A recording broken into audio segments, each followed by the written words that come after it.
সুপ্রিয় ছাত্রছাত্রীরা কি অবস্থা তোমাদের সবার? আশা করছি সবাই অনেক, অনেক ভালো আছো এবং সুস্থ আছো। আজকে ইংলিশ ফার্স্ট পেপারের তোমাদের যে ক্লাসটা আমি নিবো সেখানে লাইফস্টাইল নামে একটা ইউনিটের একটি লেসন আমি তোমাদেরকে পড়িয়ে দিব সেটা হচ্ছে ফিটনেস। তো এই লেসনটা আজকে আমি তোমাদেরকে একদম প্রতিটা লাইন ধরে, ধরে মিনিং কি সেইভাবে বুঝিয়ে দেওয়ার চেষ্টা করব।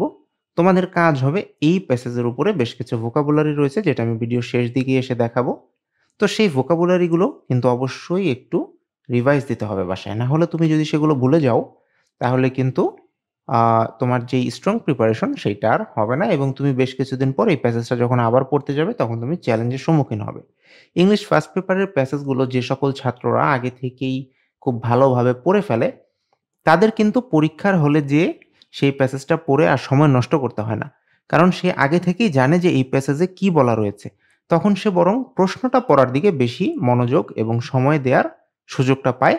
যেটা অন্যরা কি করে পরীক্ষার হলে যেয়ে আনকমন প্যাসেজ দেখলে, মানে যেহেতু সে আগে থেকে প্রিপারেশনটা নেয়নি, তো সে ১ম এ প্যাসেজটা পড়ে, তারপর বোঝার চেষ্টা করে, তারপর প্রশ্ন পড়ে, তারপর অ্যান্সার করে। তো তুমি যদি আগে থেকেই এই প্যাসেজের উপর একটা ভালো দখল রাখো, তোমার কিন্তু আর সেই সময়টা নষ্ট হবে না। তুমি প্যাসেজ দেখা মাত্রই বুঝে যাবে যে, "ও আচ্ছা এটা তো এই প্যাসেজ, তাহলে আমি এখান থেকে প্রশ্নগুলোর উত্তরগুলো এভাবে করে ফেলবো।" তো দেখো সবার ১ম এ এখানে কি বলেছে? এখানে বলেছে ট্রেনিং দ্য মাইন্ড। তার মানে দেখো এখানে যেটা বোঝানো হচ্ছে মনকে প্রশিক্ষণ দেওয়া বা মানসিক যে প্রশিক্ষণ সেইটা। ক্যান গেট আস। তার মানে দেখো সেটা কি করতে পারে? হেল্প করতে পারে কিসের জন্য? To a place of flow. ঠিক আছে? মানে সেইটা আমাদেরকে প্লেস অফ ফ্লো বা কি করতে পারে? দেখো এখানে বলেছে মোর কুইকলি মানে খুব দ্রুত গতিতে। তার মানে এই মানসিক প্রশিক্ষণটা দেখো আমি এখানে পাশে বাংলাটা লিখে দিয়েছি যাতে তোমরা খুব সহজেই বুঝতে পারো। মানসিক প্রশিক্ষণ আমাদের দ্রুত প্রবাহের অবস্থায় পৌঁছাতে কি করতে পারে? সাহায্য করতে পারে। এই বাক্যটা মূলত আমাদেরকে এটাই বোঝাচ্ছে। আচ্ছা, এবার দেখো ২য় বাক্যটাতে কি বলা হয়েছে? এখানে বলেছে মেডিটেশন ইজ ওয়ান ওয়ে মানে এটা হচ্ছে একটা ওয়ে বা রাস্তা to exercise our mental muscle. দেখো মাসল মানে তো পেশি আর মেন্টাল মানে হচ্ছে মানসিক। তার মানে যেটা দাঁড়াচ্ছে যে মেডিটেশন বা ধ্যানটা কি? একটা রাস্তা বা একটা উপায় বা একটা পদ্ধতি টু এক্সারসাইজ মানে ব্যায়াম করার। কাদের ব্যায়াম করার? আমাদের যে মানসিক যে পেশিগুলো রয়েছে সেগুলোর ব্যায়াম করার। দেখো আমরা এখানে লিখেছি যে ধ্যান আমাদের মানসিক পেশিগুলোর ব্যায়াম করার একটা উপায়। আচ্ছা এরপরে দেখো কি বলেছে? There are many types of meditation. তার মানে সেখানে কি রয়েছে? অনেক ধরনের মেডিটেশন বা ধ্যান রয়েছে। বাট বা কিন্তু দেখো they all have the same objective. তার মানে দেখো অবজেক্টিভ মানে তো আমরা জানি যে লক্ষ্য। তো অনেক ধরনেরই বা টাইপের মেডিটেশন বা ধ্যান রয়েছে।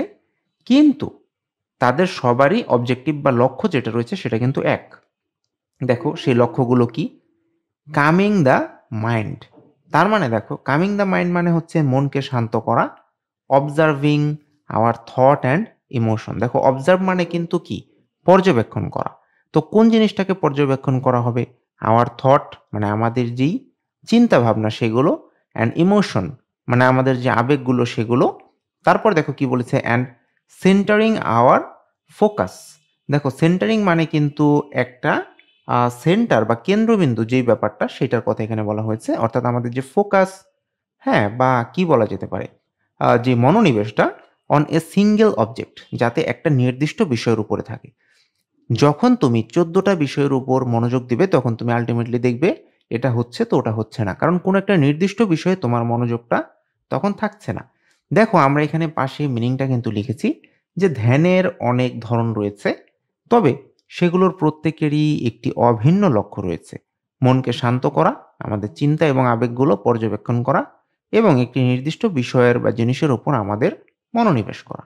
এই ব্যাপারটা কিন্তু এই পাঠটুকুতে বলা হয়েছে।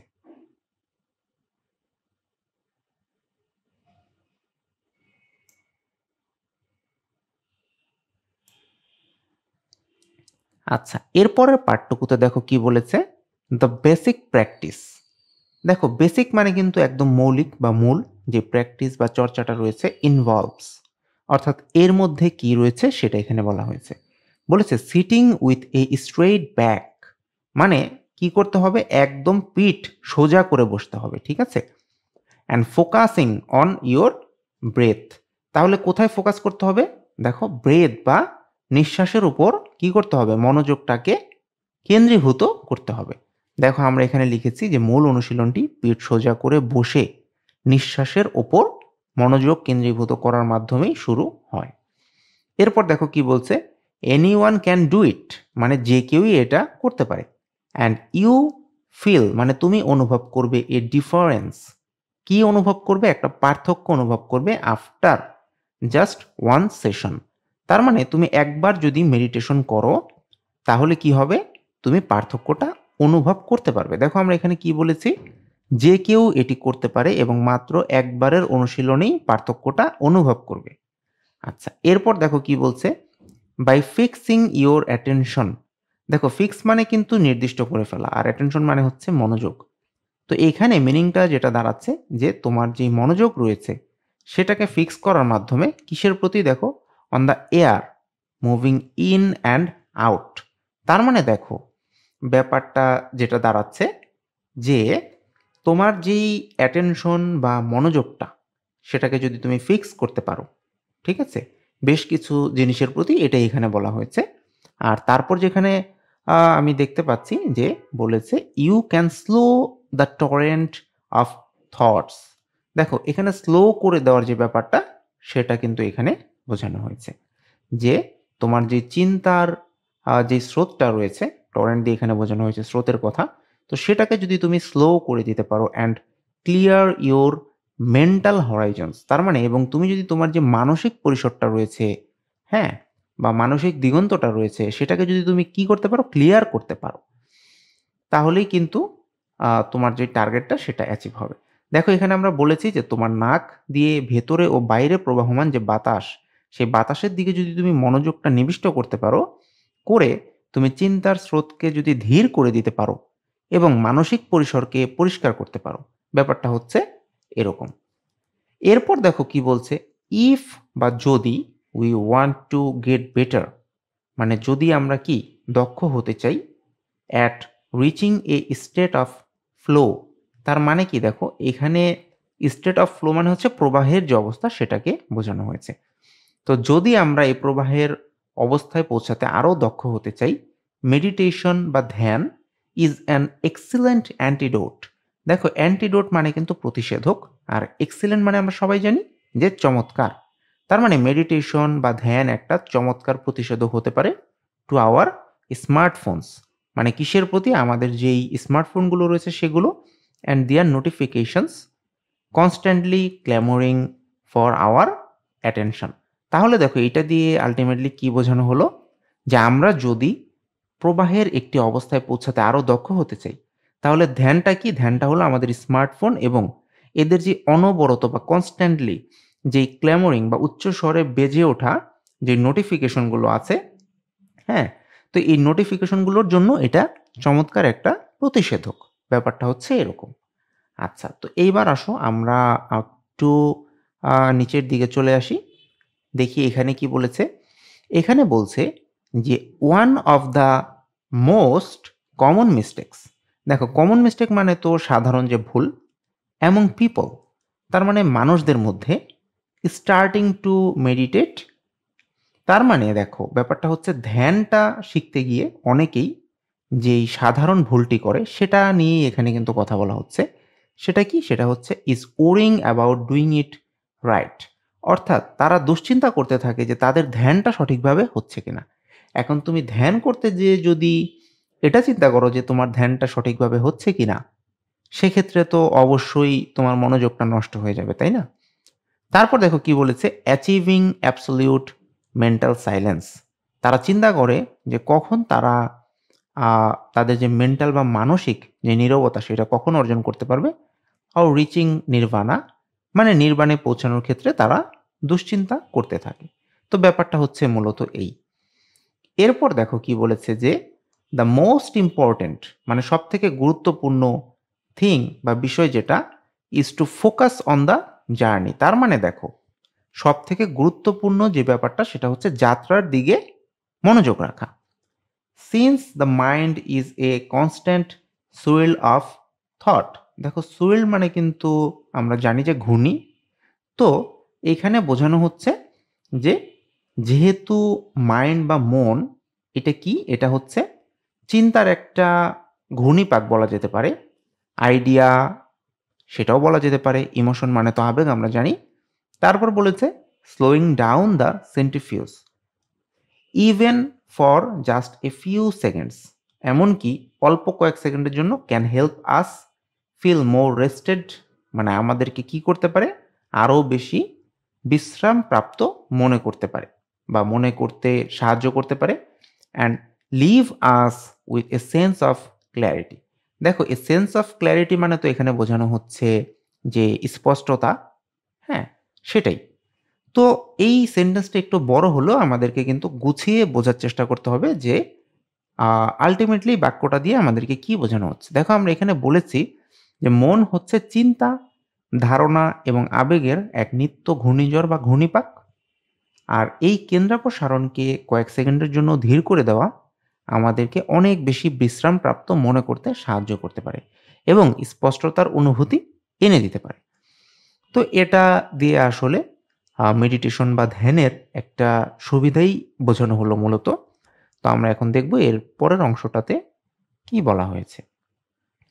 আচ্ছা, এখানে দেখো বলেছে যে ইনফ্যাক্ট মানে হচ্ছে প্রকৃতপক্ষে one of the things we learn, তার মানে একটা বিষয় যেটা আমরা শিখি in the practice of meditation, তার মানে ধ্যানের যে অনুশীলন সেখানে আমরা যেটা শিখি সেটা কি? ইজ নট টু ওরি অ্যাবাউট এনিথিং। তার মানে যে কোনো কিছুর ব্যাপারে চিন্তা করা যাবে না that fleets across our mental screen. দেখো এখানে ফ্লিটস দিয়ে কিন্তু উড়ে বেড়ানো এই ব্যাপারটাকে বোঝানো হয়েছে। তার মানে এই বাক্যটা দিয়ে দেখো কি বোঝানো হচ্ছে যে আসলে ধ্যানের যে অনুশীলন সেখানে আমরা যা শিখি তার অন্যতমটা কি? আমাদের মনের পর্দায় যে কোনো চিন্তায় উড়ে বেড়াক না কেন তাতে উদ্বিগ্ন হওয়ার কিন্তু কোনো দরকার নেই। এরপর দেখো বলেছে কি? The idea of killing our boss. তার মানে দেখো আমরা অনেক সময় আমাদের যে বসরা থাকে তাদের উপরে ক্ষেপে যাই এবং চিন্তা করি যে বসকে মেরে ফেলবো। মাইট ফ্ল্যাশ ইনটু আওয়ার মাইন্ড।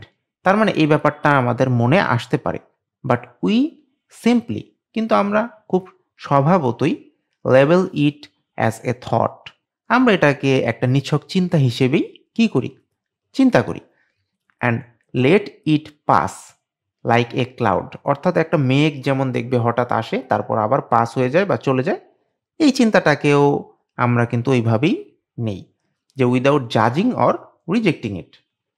তার মানে দেখো এখানে আমরা আরেকটু গুছিয়ে পাশে বলেছি যে আমাদের মনে হয়তো হঠাৎ বসকে মেরে ফেলার চিন্তা আসতে পারে, কিন্তু আমরা এটিকে কেবল একটি চিন্তা হিসেবে পরিচিতি প্রদান করি এবং বিচার না করেও প্রত্যাখ্যানও না করে মেঘের মতো ভেসে যেতে দিই। তো ব্যাপারটা মোটামুটি এরকমই। এরপর দেখো কি বলেছে যে it is only a thought. তার মানে এটা শুধুই একটি চিন্তা। One of 60,000। তার মানে দেখো আমরা প্রতিনিয়ত যেই 60,000 চিন্তা করি এটা তার মধ্যে একটা চিন্তা। উই হ্যাভ এভরিডে মানে প্রতিদিন। অ্যাকর্ডিং টু সাম এক্সপার্ট, অর্থাৎ কিছু বিশেষজ্ঞের মতে কি হয়েছে? আমরা যেই প্রতিদিন যে অনেক চিন্তা করি তার মধ্যে এটিও একটি চিন্তা। আচ্ছা, তো এরপরে যদি আমরা দেখি এবং বোঝার চেষ্টা করি যে এখানে বাকি পার্টটুকুতে কি বোঝানোর চেষ্টা করেছে আমাদেরকে। এখানে বলেছে দেখো মেডিটেশন জেনারেটস। তার মানে এই মেডিটেশন বা ধ্যানটা কি তৈরি করে? Alpha and theta brain waves. তার মানে ধ্যান মস্তিষ্কের তরঙ্গ আলফা এবং থিটা তৈরি করে। For those experienced in meditation, অর্থাৎ যারা ধ্যানে পারদর্শী, দিজ ওয়েভস মানে এই তরঙ্গগুলো অ্যাপিয়ার রাইট অ্যাওয়ে। এই তরঙ্গগুলো সেখানে কি হয়? খুব দ্রুত সঞ্চারিত হয়। While it may take a half hour, যেখানে প্রায় আধা ঘন্টা সময় লাগতে পারে ফর এ বিগিনার, মানে যে মাত্র শুরু করেছে, ঠিক আছে, টু এক্সপিরিয়েন্স দেম বা সেগুলোকে অনুভব করতে। ব্যাপারটা এরকম। মানে এইখানে যেটা মেইনলি বোঝানো হলো যারা পারদর্শী তাদের জন্য এই তরঙ্গগুলো খুব দ্রুত সঞ্চারিত হবে, কিন্তু যে মাত্র শুরু করেছে তার এগুলো অনুভব করতে আধা ঘন্টা সময় লাগতে পারে। ব্যাপারটা এরকম। এরপর দেখো কি বলেছে? দিজ রিল্যাক্সিং ব্রেইন ওয়েভস, অর্থাৎ এই যে শান্তিময় যে তরঙ্গগুলো রয়েছে আর দ্য ওয়ান্স অর্থাৎ এগুলো কি that are activated right before we fall asleep. তার মানে এগুলো কখন অ্যাক্টিভেটেড হয়? এগুলো তখনই অ্যাক্টিভেটেড হয় আ আমাদের ঘুমের ঠিক আগে as we lie in the sun, যখন আমরা রোদে শুয়ে থাকি তখন, or right after taking a hot bath. তার মানে দেখো অথবা গরম পানিতে গোসলের আ সময় ব্যাপারটা এরকম। আচ্ছা, এরপরের যে অংশটুকু রয়েছে সেখানে আমরা দেখব এখানে কি বলেছে। "We all carry a spa with us" তার মানে আমরা সবাই কি করি? একটা স্পা ক্যারি করি with us মানে আমাদের সাথে everywhere we go যেখানেই আমরা যাই না কেন? আচ্ছা, এরপর দেখো কি বলেছে? "It's just a matter of knowing" অর্থাৎ এটা একটা জানার বিষয়। "How to get in something anyone can do" with a bit of practice। আচ্ছা। তাহলে দেখো তো এই বাক্যটা একটু কঠিন হলেও এটার মিনিংটা আমরা একটু বোঝার চেষ্টা করি। শুধু জানতে হয় যে কিভাবে সেই অবস্থায় পৌঁছাতে হয়। হ্যাঁ? যা যে কেউই একটু অনুশীলনের মাধ্যমেই করতে পারে। তো আমি আশা করব যে এই প্যাসেজটা একটু জটিল টাইপের মিনিং বহন করলেও আমাদেরকে কিন্তু এইটা বুঝতে হবে। ঠিক আছে? প্যাসেজ সহজ হোক বা কঠিন, মজার হোক বা বোরিং যেটাই হোক না কেন, অবশ্যই প্রত্যেকটা প্যাসেজ আমাদের পড়া থাকতে হবে। যদি পরীক্ষাতে আমাদের টার্গেট থাকে যে আমরা ভালো ফলাফল অর্জন করব। ঠিক আছে? তো এখানে আমি তোমাদের জন্য বেশ কিছু ভোকাবুলারি দিয়ে দিয়েছি। ভোকাবুলারি গুলোর পাশে পার্টস অফ স্পিচ দেয়া রয়েছে প্রথমত। তারপরে এটার বাংলা মিনিংটা কি সেটা রয়েছে। তারপর সিনোনিম, অ্যান্টোনিম গুলো কি, কি হতে পারে সম্ভাব্য সেগুলো রয়েছে। তো তোমাদের কাজ হবে এগুলো একটু আ পড়ার পেছনে সময় দেয়া। ঠিক আছে? কারণ দেখো যদি তুমি এগুলো পড়ার পেছনে একটু সময় দাও আমার মনে হয় সেটা তোমার প্রিপারেশনটাকে আরো অনেক বেশি স্ট্রং কিন্তু করবে। তো এই vocab গুলো বাসায় অবশ্যই পড়ে ফেলো। আর তোমাদের মধ্যে অনেকেরই একটা কমপ্লেইন হচ্ছে যে ভোকাবুলারি মনে থাকে না। তো ভোকাবুলারি তখনই মনে থাকবে যখন তুমি এগুলো বারবার রিভাইজ করবে। আদারওয়াইজ তুমি এগুলো মনে রাখতে পারবে না। তো এখন তোমার কাজ হবে তোমাদের যার কাছেই যেই ইংলিশ বই রয়েছে সেখান থেকে মডেল টেস্টগুলো প্র্যাকটিস করে ফেলা। তাহলে আজকের মতো এ পর্যন্তই। ভিডিওটা যদি তোমার কাছে ভালো লেগে থাকে তাহলে অবশ্যই লাইক, কমেন্ট এবং শেয়ার করো। আর যদি তুমি আমার এই চ্যানেলটিতে নতুন হয়ে থাকো তাহলে অবশ্যই চ্যানেলটিকে করো সাবস্ক্রাইব।